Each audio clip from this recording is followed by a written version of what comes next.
that morning, Aunt Ann or Aunt Sandy, my memory is foggy, one of them, had us sitting at the breakfast table before school and told us about Mom having a little girl. And I was so excited. I rushed off to school and I ran down to the principal's office before announcements were made, and I told them about my new baby sister. And the principal looked at me and she said, "That's wonderful, Martha, what's her name?" And I totally blanked. And I remember the feeling to this day at 6 years old, standing in front of the principal, thinking, I can't remember my own sister's name. And the first name that came to my head was Amanda. And I said it out loud, and I knew it was wrong. Amanda Mary Gallardi. And I said it, and I knew it was wrong, but I didn't want to look like a fool at 6. And so my pride made me say the wrong name. And so it was announced, and it went in home in the bulletin. But once I learned her name and Mom finished correcting people for the next 3 months, I never put you down. I mean, you were a little doll, and I remember holding you a lot, which, as I look at 6-year-olds, always shocks me. But you were like a live doll, and I remember being scolded by Aunt Mary for holding you too much. But you were just this perfect child. So you were always a perfect child. You were quiet and contemplative and easygoing, and you would play anybody's game that they came up with. And you were always slow to anger, which is rare in our family. So memorable. And as Dad said, you always took in the world around you, every detail, and we've all known it.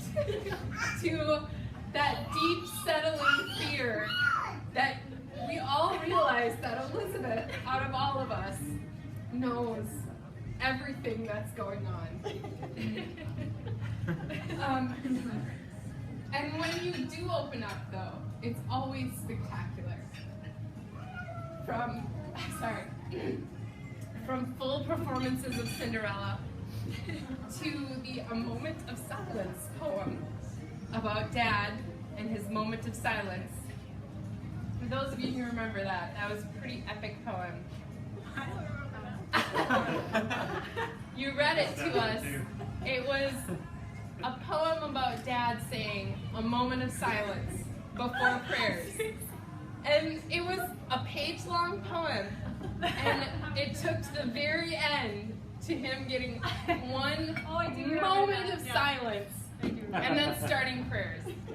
So if you ever find it someday, when you read that poem to us, to the Eliza and Lion City blog, when you open up, it's always perfectly crafted and this beautiful gift to everyone around you. Especially the Coldplay song you had. The Coldplay song with the video. Yeah. I knew you fell in love at that time. We live in a beautiful world. She's got to be in love.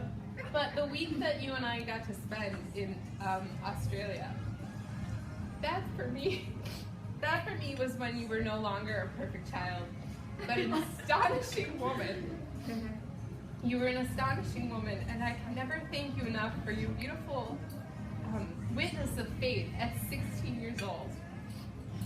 I knew that the quiet sister that I had grown up with had been given a faith that would move mountains. And Volodymyr, I love you too. I love you so much, and it's so strange when I get to meet one of my siblings' spouses and to look at that person and to think, I love you.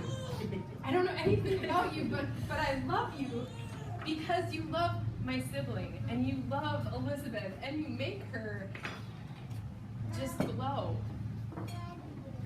And most of us, like Dad said, most of us go through a period where we prove our love to our spouse's family. But none of us has been quite as grand about it as you have. As my dad said,